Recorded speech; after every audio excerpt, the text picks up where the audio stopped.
All right, everyone.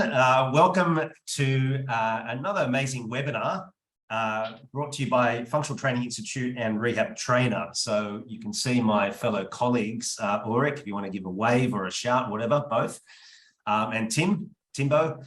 And Tim presents for Functional Training Institute and also represents Rehab Trainer. So we've had Tim with us on the team for many years now, and Tim is a sublime example of someone who has embodied the MRC content, material, and he's a living, breathing example. And you will learn more about Tim and what he does, as well as Ulrik. So really this webinar, folks, is not simply just information about MRC.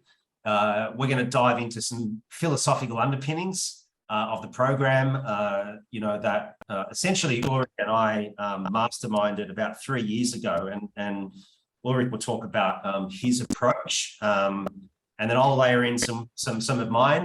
But we want to give you guys some firm strategies as well. So that we'll have folks, as you're coming in, please mute. So we'll give you firm strategies, and I'll have Tim certainly share some perspectives, some strategies for you. Finally, I will, kind of lay out the foundations of the program, how it works, and how it can be transformative for you as a coach and for your clients as well. So without further ado, I'm going to share screen so you guys get a bit of a perspective of our model. So the MRC we regard is a pillar of injury prevention, and the concept here is driven by this idea of assess, correct, and retrain, which we'll go into and dive into more detail in a moment.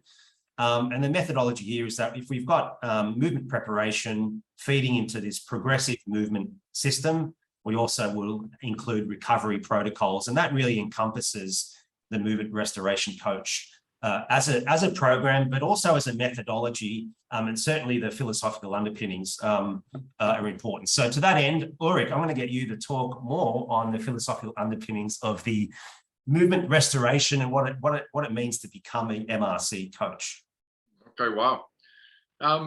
It's movement restoration, you could say, is something that is the essence of injury prevention and injury management. And we've been doing this, sort of blending the physiotherapy world and the fitness world, or the functional training world, together into what we call rehab training for good sort of 17 years. And as I got to know Tarek and the Functional Training Institute developed about 10 years ago, we've kind of grown together and then seen a lot of these concepts in mesh. And then really it was COVID and a few other sort of positive, negative elements that just grew into movement restoration coaching as the kind of the fullness of rehab trainer and functional training, right? So movement restoration, I suppose, assumes the idea that movement was lost. And that is a bit controversial, I would say. I would say that not everybody will agree with us, and research is hard to pin down on any of this material, but you may well find research to back up both sides of a case for, can movement be lost? From me, in my experience, 30 years as a sports physiotherapist, I would say unequivocally movements can be lost. And what I mean by that is, let's say just something as simple as bending efficiently and bending to do jobs of daily life, or bending to squat, to deadlift, whatsoever. Many people lose a certain method of bending that gradually forms, or becomes a part of why they get chronic lower back pain. So what we see is that many people with chronic lower back pain find it very hard to do a nice, clean deadlift, right? That's a classic thing that physiotherapists everywhere note with people who have chronic lower back pain. So it's no big stretch to make the example, the legitimate example, that the movement of sweet hip hinging, where the lordosis is maintained in the bending movement, that movement actually gets lost very easily. Now, you might discuss why. Why do people lose the ability to bend at the hip, keeping the lumbar spine, nice and neutral in the lordosis? You can debate that. Probably it's because we sit so much. Probably it's because we get, any number of even psychological factors will pull us into more flexion. Anyway, so why is another matter. But the bottom line is that I really do believe that movements are lost, and then movements need to be retrained, reintegrated. And that's no small matter. That is not an easy thing to achieve for clients who are in discomfort, who are in pain, but also for coaches or for personal trainers or fitness professionals. It's not easy, right? This is a challenging, intellectually stimulating, very worthwhile game that we're looking at here, the world of injury prevention. So I don't know if that's enough, a bit of a preamble there to say simply that movements, I believe, do get lost in the process of life, and especially with aches and pains or acute injury, certain movements do become lost and need to be retrained into the healthy human system. So we have a big variety of movements that the brain can use for normal living. All right. If we don't get that back, we may never relearn those movements. Yeah. If I can quickly, I just want to, I've done the MRC already. I just wanted to do this to hang out with Tim and Ulrik again. Thanks, Jeff. I found one of these things post-COVID, if you're going on the lines of what you just said, so many people have been sedentary. So many people are sitting at home, working at home in front of a computer. They're leaning over and they're back to just, it's been such a hard time in terms of those things. What you get out of the MRC, I find I'm applying it more now on a basis for people who have suffered through COVID. And that what you guys showed, as I said, we're getting more of those guys that need to do a back release and things like that before you train them. Otherwise, like you said, they're so stiff and stuffed up. So what you guys teach, I think, is also really beneficial post-COVID as well, 100%. Right. Thanks, Kevin. Yeah, appreciate that, Kevin. And anyone else who has any comments, just throw them in the chat. And so we'll be able to sort of deep dive more into that. So just kind of going further along from what Ulrik explained there in the philosophical underpinnings, I've got another slide here which shows the breadth and depth of the movement restoration coach program. So, and I'll get Tim to kind of sort of expand on even Kevin very timely, how this is applied in real life, right? As us as coaches and the impact of these strategies in a moment. But you can see here, prep and recovery systems is our first level. Then we get into the assessment and corrective side, which we'll dive into a little bit more. And then the injury prevention systems, I'll get Ulrik to talk more of that. And so therefore you've got this complete system that is fused with the best of the functional space with the world-class rehab protocol system that Ulrik created over 15 years ago now. And I was one of his students, I remember, like 9 years ago back in Sydney. So we've come a very long way. So Tim, I'll get you to come into this now and talk a little bit more about you as an educator, but you as a coach. You have an amazing facility there in Brisbane. So we'll get you to sort of maybe talk and expand on what Ulrik has talked about there in the philosophies of the program. Yes, thanks, Tarek. Well, I guess I've been trying to specialize myself in this area for most of my career now, so over a decade. And I guess the prep and recovery section of this sort of highlights to me everything in and around, I guess, our traditional strength that we do. What I found in myself and a lot of coaches diving into this area is there's a lot of focus on, I guess, the hands-on approach. What, myofascial tool can I use? What release, what stretch, what activation? That's all really good.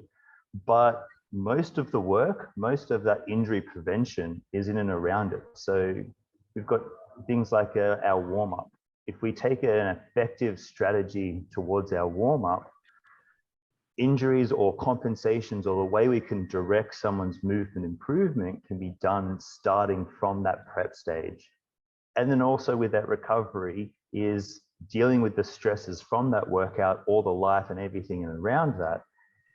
Having a good recovery sets our system up for, I guess, efficient and constant adaptation.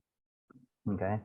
But then also, coming into assessment, I think is absolutely vital, being very quick and on the mark with our coach's eye to not only have an initial assessment, seeing someone's entry point to fitness, but also assessing during an exercise setting. We may see something, if someone is stressed and they're under recovered, that may show up in the stress part of the work or in the work part. as a dysfunctional movement just because they're stressed. And we've got the tools, the coaches are to deal with that on the spot, which I think is an incredible tool and skill for us coaches to have.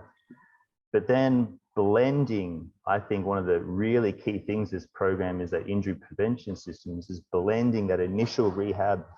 You know, someone does have a really difficult joint they're trying to deal with. How do we get them from that fundamental, I guess, rehab protocol phase back into performance where they want to be, that driving towards performance and a higher skill? You know, there's just that we don't want such a big jump between very intense rehab and then, all right, let's drive for performance. What can we intervene with, or what can we intercept with that continues their rehab pathway, but then blends it straight into performance training? And what I found to the Gen Pop, it doesn't look any different. There's not much to them. It doesn't look that much different between the rehab and performance. To them, it just looks like training, which is absolutely fantastic because it gives them the buy-in to what they came to you for, whatever, you know, weight loss or a heavy squat or whatever they came to you for, but also able to deal with what they need, what limitations they have, without them getting so bored and frustrated with, you know, I can see you're trying to help my back here in the lordosis and that sort of thing, but this isn't going to help me lose 10 kilos. With this system, I have found that really alleviates a lot of that stress and that friction we have between what they want and what we need to give them. Yeah, so it's an excellent point, Tim. When you said that in between, it's, and I'll get Ulrik to talk more on this, but we work within a scope of practice, and this is crucial. So Ulrik, I'll get you to talk more about that, because obviously there's end stage rehab, or being able to get into the performance realm, right? Whether that's a gym or the track and field. So from your experience, can you define the rehab protocol a little bit more and sort of, I suppose, layer in your philosophies and way of delineating between what a trainer can do and what a physio, or in America we call the physical therapist, can do? Yeah. Well, the sort of 5 key skills, or the sort of 5 pillars of rehab training, which kind of are spread throughout the movement restoration coach program, is easily kind of named by the R, E, H, A, and then the B letters. The risk assessment, which, you know, early on, even in your prep and your recovery, early assessment of clients' movements and so forth, there's a little bit of an eye to, you know, is there anything risky with how they're moving, with how they're feeling, with even their psychology, with their sleep, with their eating habits, or, you know, how much are they sitting? All these things are kind of subtle indicators of higher risk, lower risk for training and for movement towards performance.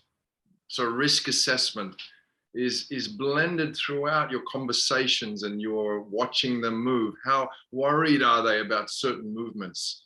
The brain certainly is central in all of this early stuff. If there's a lot of anxiety, a lot of concern, or what we call catastrophization around certain movements, then clients should be seen to be a little higher risk and more carefully progressed towards performance.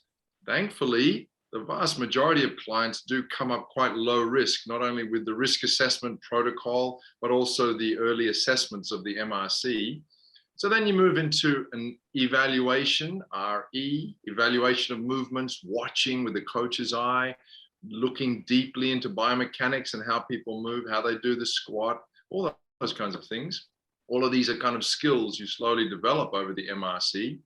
And then we've got our hands-on, as Tim was talking about. Hands-on really is attempting to loosen blockages or create desensitized fascia, kind of, or not create, but promote happy fascia, you know, more blood flow through fascia, less tightened up and maybe perhaps anxious fascia, if you want to use that kind of term. So movement is improved through hands-on techniques, myofascial rolling, trigger pointing, some stretching, passive, dynamic. All the rest of it is kind of the mobilization of the system to optimize movement later. And then we've got, Tim was talking about the retraining. We've got to find those movements that have dropped out and are not effectively being utilized in the brain, because the brain can't access certain movements.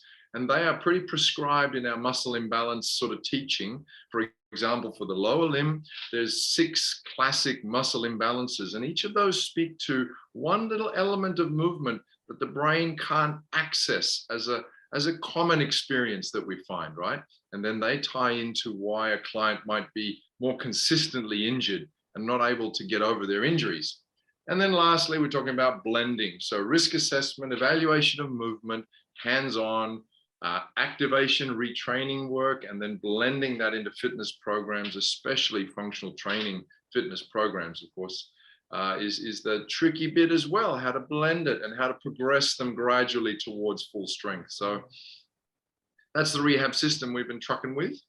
Hopefully that answers the question reasonably well. Tim, anything you want to throw in there about how you've been applying all those things? Is there one section that's easy, that you found easy to do, and one section you found that's hard to do? Most of it's the hard stuff is actually just around the communication towards the client. Yeah. So they love the blending, bit of activation work they love doing, retraining stuff is quite good. It's compliance with, I guess, a lot of the stuff that they don't quite see links to their goals.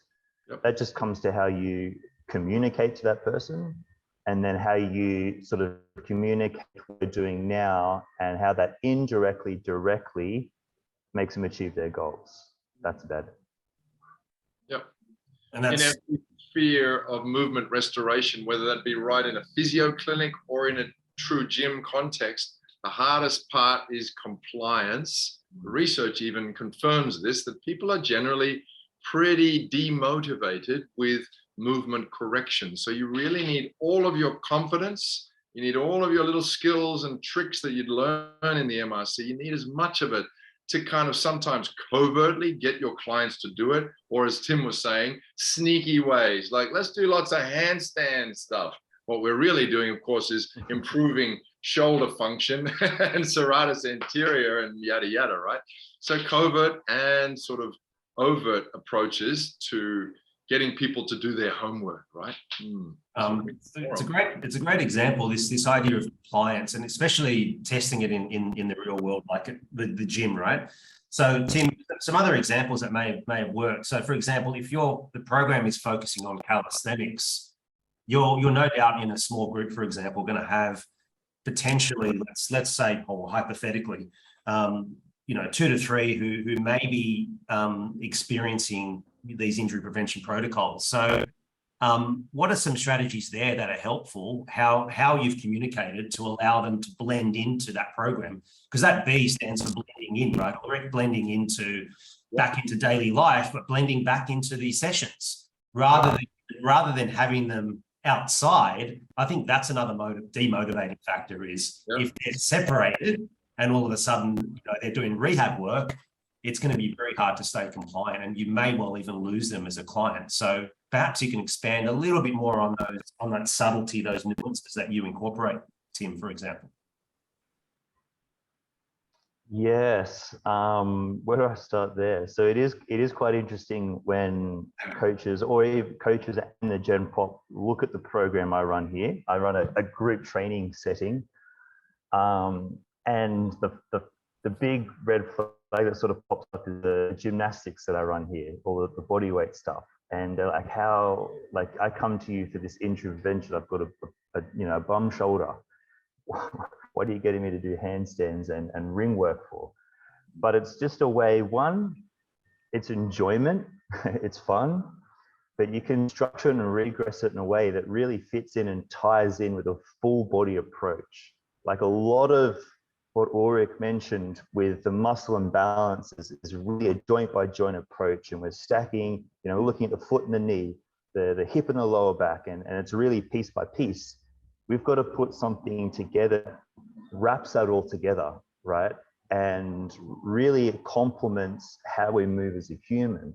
And I really believe that there's a big merging point between dealing with that joint and the associated joints around that pain, and then getting them to move as a whole unit as one. And that's exactly how I explain it. It could be down to, how the brain's neuroplasticity works, to just how that joint incorporates in the whole body's movement. Here I was talking to my coaches just before about the transegrity model and how all that works together. So if we look at something like the transegrity model and how it integrates, I guess, to gymnastics and full body movement, that works really well when we're trying to blend a joint by joint rehab into the full body's function. So they don't necessarily have to consciously think so hard, like, you know, where's my lower trap? Like it's if anyone's done that with a really inhibited lower trap, that could be so tricky and incredibly frustrating for me as well as the coach. Like it is pulling my hair out. But then if I can blend that really intense focus session into something that's fun that I don't have to think about, that lower trap is much easier to click on and just be used in an automatic just movement. And then within a year's time, all of a sudden, they don't really have to think so hard about where that lower trap is, because we've done that really intense rehab and then put it into something fun where that lower trap is kind of forced to be used. Right? You're not strong in that position as a full body movement unless that's engaged. So to achieve this skill, that rehab stuff has to work. I hope that answers that. Does that make sense? Yeah, it's brilliant. I'll add a point, gentlemen, and that is simply that I'm wondering if you would agree with me that different clients will respond to different approaches. Some who are the very excitable, dynamic, you know, want to do everything, they will perhaps find it a lot harder to do the careful, the detailed, learning the exact muscle switch kind of movements that someone else who's perhaps a little more detailed in their brain and more sort of careful and introverted and sort of in that respect, perhaps more motivated to just do the little things, the little lower trap and learn that little switch. You know, even lower trap has a movement switch associated with it that most clients really don't have because of their hunch posture or because of their muscle imbalances or perhaps because they can't see it back there, right? So some clients will love just learning that little movement switch and doing that a good few times every day. So different clients will respond to different sort of methods, but also perhaps some more kinesthetically love a bit of rolling. Others perhaps more academic, love to understand some of the mechanics of it. So you're getting more and more options that will apply then and give you a cache of kind of modalities or skills for different clients. That really just improves your service, doesn't it? It really does. And I think that's a terrific point there. Both Tim, thank you for laying out that engaging example, how you gamify it in a sense. Now, what's really intriguing here, guys, is that Tim's talked about integrating this in a group setting. And that to me is really significant because there's a lot of us coaches, trainers out there who don't just do one-on-one, right, clinical or otherwise, but there's also this group training. So I find that quite remarkable. And I want to expand on that around the talk, see, do method, Ulrik, and the 7 screens approach, because that was also designed for small group training. So can you talk a little bit more to the folks here about that? Me? Yeah.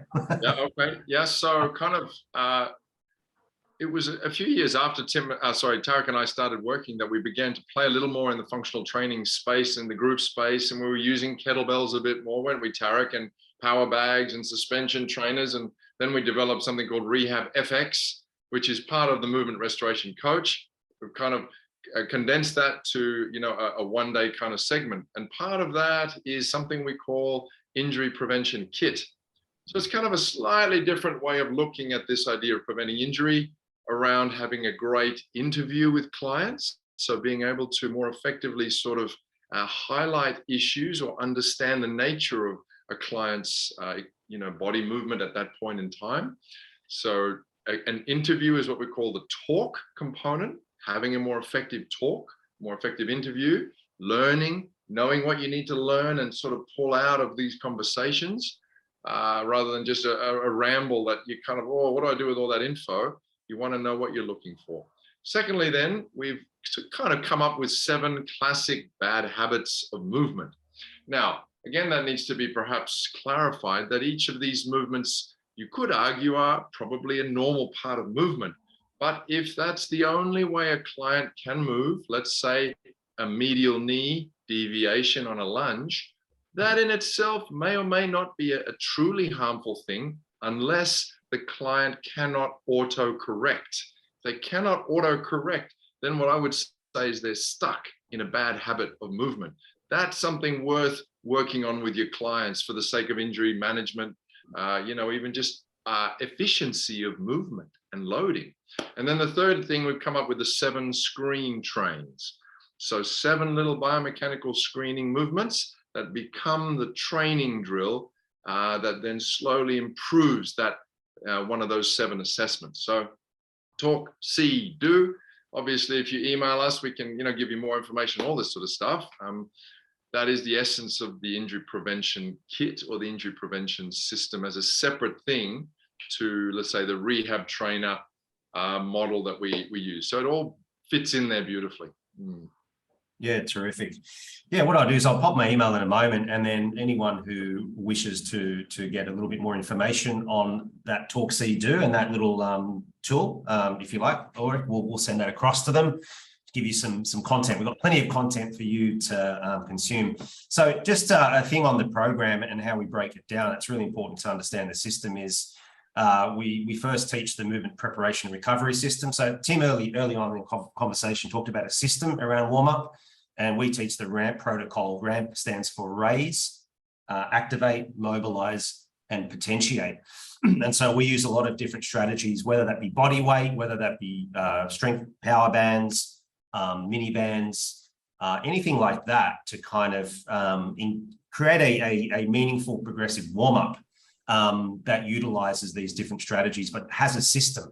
So that system can be applied within the general pops or the athletic realm, which it actually came from Dr. Ian Jeffries, actually, from the FIFA program that he was part of back in the UK. So that's where that sort of stems from. And we have a whole system that builds out and from that. And then the recovery side of things is very important as well, as Tim alluded to, recovery post-session, but recovery as standalone sessions to create more of an undulating and somewhat progressive linear programming for your clients, because you can't always work in the 4th, 5th gear. You're going to have tissue damage. You're going to have also psychological damage from overtraining. All of those things we need to mitigate by including recovery as well. So there's lots of different strategies that we teach in and around recovery, both hands-on and hands-off. And as Ulrik has been mentioning, it's about empowering the clients, isn't it, Ulrik? It's about making them more aware and empowering them. So it's not always hands-on. They're not always switched off. They actually need to be aware and switched on, and to be able to take this away and do their own work, as well as be guided by you as a coach. That's sort of how the first pillars work in the system. And then furthermore, Ulrik talked about the talk, see, do within the assessment protocol. We thoroughly go through those in our different ways of modes of teaching. So we do primarily virtual for global or self-paced, where Tim, Ulrik, any one of our faculty members will be delivering live sessions through Zoom to get this information knowledge across. In Australia, we have in the East Coast, Sydney, Melbourne, Brisbane, we do a blended, but our online is really immersed in videos and the system itself that you dive into, not only on your own, but with the support of us and others.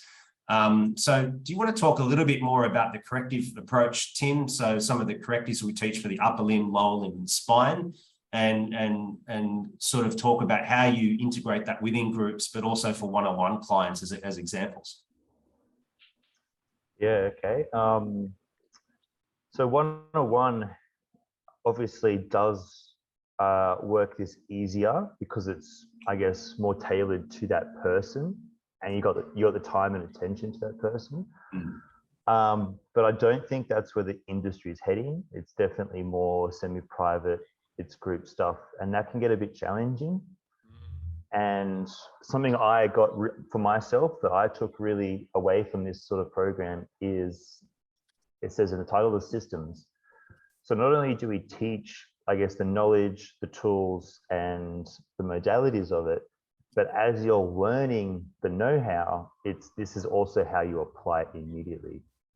And it sort of comes down to what I mentioned before. It really gives you that, how can I blend it into the exercises that they think they need to do to achieve what they need? if you explain that correctly, these corrective systems can be quite easily, I guess, injected into your programs quite subtly and have a really big effect to it. But it just gives us a good, I guess, library of either knowledge and tools that we can either pre-plan or implement on the spot as we see it to really make people feel more comfortable moving. Okay. We all know people in the Gen Pop have these common postural deviations, these common movement dysfunctions or lost movements or movements they've never even been able to achieve before. And it's just ways that we could put it in and they feel like they're getting the attention. And it's also driving towards their like. So it goes head to toe, really. Corrective exercises for all, right from whether they need mobility. Okay, maybe that mobility is in the way of a stability issue. So we have great stability drills for each one of those joints. And then ways we can sort of blend that into, you know, if we talk something about the lower trap, how we can blend that into the actual exercise that they like. So I think it's a really great way to, I guess, put it in really subtly. I'm all about the subtlety because I'm a high performer. I like performing more than the nitty gritty little stuff. And if this just gives me the tools and guidance to get people to that high performance, that's fantastic for me. Yeah, it's a great example of what Ulrik was talking about earlier, somewhat the personalities and then sort of tempering that with the why, by giving them the reason as to why they need to pursue that, and then providing the modalities, the framework, i.e. engaging activities to make it sort of attractive enough for them to kind of stay the course and improve along the way. Because it's those micro improvements, the micro coaching, that really makes the difference, doesn't it, Tim and Ulrik? I think, you know, it's easy to assume, you know, you look at someone and on face value, you go, oh, that's they're not going to engage in that. So what Tim is saying here is that the strategies that we provide are really fundamental, and then they're the building blocks for you to be able to take it to groups, to the elderly, if you will, to any sort of special populations as well, all within scope of practice as well.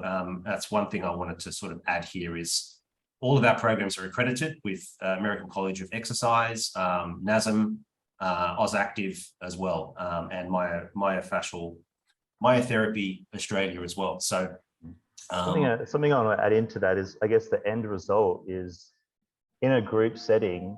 I mean, for my system, and I know linking it back to when I was a one-on PT, it really reduced the cancellations. Okay. There was no more. I woke up with a really stiff back. I don't feel comfortable coming to the gym today, or I've had a hard day at the office and my neck shoulder thing's been playing up. It gives the end user, our clients and our members, the confidence in us, and knowing that even if I'm not feeling top notch and 100% ready to exercise, I know when I come to the gym, Tim and his coaches are well equipped to deal whatever entry point that I'm coming into. So if people do wake up really stiff in the back, and it does take some people, 10 minutes to get up out of bed, they're not going to cancel. And that for them is incredible, because they've come from gyms where if they've woken up on the back, I can't go to the gym today. And that just flows, I can't get to the gym. That flows on through the rest of their day. They go to work, didn't make it to the gym. And then that carries on. They get home and they still feel the same. And then the likelihood they're going to wake up with a stiffer back because of that stress and that mood they're in is probably more again. Yeah. Okay, so I really think that is probably the best endpoints to what we do here is the confidence and comfortability of exercise, the comfortable exercising. Well, I think you made if I can quickly just add on to what the guys have been saying, I think I've misread this course. This is all the stuff Tim and Ulrik have shown me, and if I can put it on a simple level, when you train, if you train one-on-one, they want to see a result at the end. Now, say you do a hamstring stretch and someone can't reach their toes. So toes down, Ulrik, I remembered, bend in the knees. Okay, so if you can say to them, I'll have someone come in at the start of a workout, like you just said, Tim, along those lines, and I'll say, that's really bad. and that's bad, isn't it? And I say, yeah, but we're going to fix that by the end of the workout. Now, if you can say that to them, take them through, you know, the ramp, through the rehab things that are all there, your myofascial, everything. I think it's good at the end of the workout, then you sit down and do your hamstring stretch again, because then they walk out and you don't lose them in terms of, all right, next time he tells me to do those things, I'm going to listen because I can now touch my toes. I think what you're becoming, Kevin, as far as I understand what you're saying too, is you're becoming less black or white with injuries. Yeah, less 100%. kind of like in denial, you know, just buck it up, just train, come on, stop your complaining, let's just train. So not that kind of dumbed down old school personal trainer who's got a bad reputation. Yeah. But on the other hand, you're also not over catastrophizing pain either, because most pain, and this is well established in the physio research, is not about damage. Most pain is quite multifactorial, may relate to any number of different psychological lifestyle factors. So you're ending up in this middle ground, and that will, as Tim said, give you confidence that clients will more happily join you, even if they're in pain, because like pain actually is less of a horrible thing, or it's not being denied either. So it's in the middle, which is, you got to learn the stuff or else it's hard to play in the middle. And if we do those things, then we show they can step forward. And if they walk out feeling like they step forward, then we're getting halfway there, because then they come back for more the next time. And that's what I've found. That's why I wanted to listen to you two guys today. That's, you know, that's basically full on. That's 100%. It really works. Yep. Thank you, Kevin, for your input. By the way, we haven't paid Kevin for what he's saying there on this call.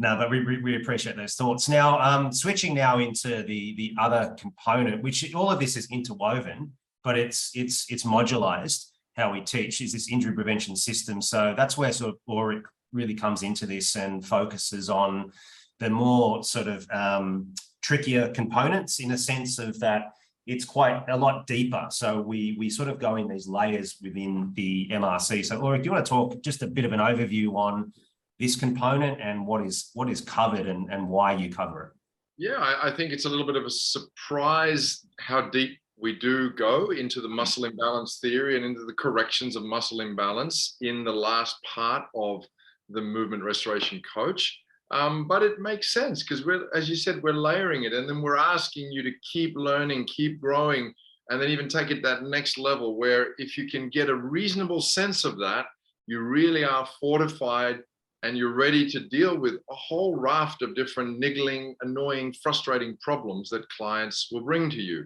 You will be more effective if you go right through to the end of the MRC and complete the 3 days of face-to-face, which is taught by myself, or a couple of my colleagues, Wayne Rogers, or Chris Malik, or Mark Davis, or James McEwen. There's a number of us physiotherapists around Australia who teach the last 3 days, or who teach the virtual. Well, I teach the virtual.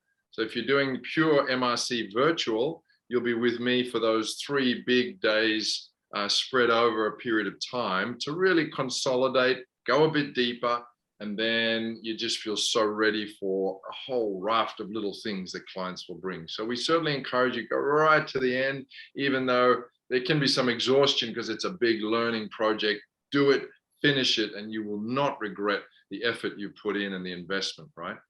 Yeah, absolutely. And we call it a journey. So this is around a 4-month program. There's also a self-paced option so that you absorb, so that you learn, you embody, and then you transfer all of that knowledge that you've learned throughout from great educators like Tim, Ulrik, Kim, or any number of our faculty. The other thing that we do use is we augment the journey with technology. So we have a great learning management system platform, as well as what's called the GoX Pro app, which is a learning app, first and foremost. So we have all of the 7 screens and the correctives, and a number of those correctives for the upper limb, lower limb, and spine. And so there's the community piece where you can talk to other students, engage. And so, you know, the idea is to be collaborative, to enjoy learning, and to be engaged with it. So that is the whole movement journey, the whole sort of story, if you like, of the movement restoration coach, and why we feel that this is it's life-changing in that, and I'll go back to what Tim mentioned, there's business strategies within this, there's retention, there's confidence that you will gain as well to kind of tackle, if you will, in a nice way, the nagging injuries that can waylay your business. Yeah. So all of a sudden you have to farm them out. And, you know, where's the solution there? So the idea is that there are solutions within scope of practice, because that's why we work with Ulrik and his team as sports physios, that we have a scope of practice and we're not just sort of denying that, you know, there's a denial there. Really, really awesome. So Ulrik, any final thoughts from you first, and then Tim? Ooh, that's a great final thoughts. I'm very content that I just love the fact that you keep evolving it, Tarek. You're not just kind of settling back on your laurels with the MRC, but it just keeps kind of growing, developing. There's new educators who come in different ways. There's new tech, you know, it just keeps getting improved. The whole process feels more solid and more manageable for a student now. And it's just a learning process for us as well as educators, for you as the designer of it. And it's exciting to be a part of something that's growing and evolving. So it'll be better next year. It's better this time than it was last time. It's just getting better. So it's great stuff. It's always evolving. Yeah. And we're doing this together to bring the best education to the market, right? And this is global. So this is for everyone, right, out there. Tim, any final thoughts from you, mate, for the listeners? Yeah, I guess so. So I guess observing the industry for as long as I have, and being able to travel around with the company, presenting this course, looking at different gyms, talking to a lot of coaches, I definitely think this style of training or this, you know, chapter of being a coach is definitely the missing link. I think a lot of the time it's lacking. We're very performance driven, body composition driven, and when someone gets injured, it's just like, oh, bad luck, there's a physio. But there's so much we can do as a strength conditioning coach that can prevent people going to the physio, or even have a better relationship with the physio when they're coming out of the physio. That I think it'll really help people drive towards that high performance that our industry, the fitness industry, is really driven towards the last decade or so. Getting people lifting heavier, moving faster, whatever they're doing. I definitely think there's a lot more complexity in what we're coaching people doing. And I definitely think implementing the knowledge and skills from a very systemized and easy to approach course like this will be a game changer. And we'll definitely see a lot of improvements in coaching, as well as the end user, the athlete, the gen pop. We're going to see a lot more healthier, athletic people for a lot longer. That's definitely the missing link in what we need to do. Yeah, totally agree there, Tim. And guys, if you want a copy of a portion of the book that Ulrik's written on the injury prevention system, as well as a free little series, if you haven't done the MRC or been exposed, please email me. So I've got it here, Tarek at functionaltraininginstitute.com. You can also follow Rehab Trainer, Ulrik Larsen. Not sure what the handle is there, Ulrik, just Rehab Trainer. The _rehab_trainer. Okay, great. And then at FTI Global. So for those of you who sort of don't know much about us, so I can provide you guys with a number of useful resources to learn more about it and get some really strategies that you can apply right away. This was more about informing you of not just about the program, so I hope that's been achieved, but also the philosophical underpinnings, the importance of a system, as Tim mentioned just then, and the importance of really engaging your clients with this really important stuff, you know, whether it relates to them. So Tim talked about right at the beginning is understanding their goals. And once you connect them to their desired outcome, right, and this is all a movement journey, movement's medicine, but it's also a language, it's a universal language, right? And that's the cool thing here is how you then communicate this to your clients to make it engaging and not just a matter of compliance. And then there's the collaborative effort, right? Ulrik and I have been collaborating for a number of years. Tim's given examples of how he collaborates in his local community with other professionals, with allied health.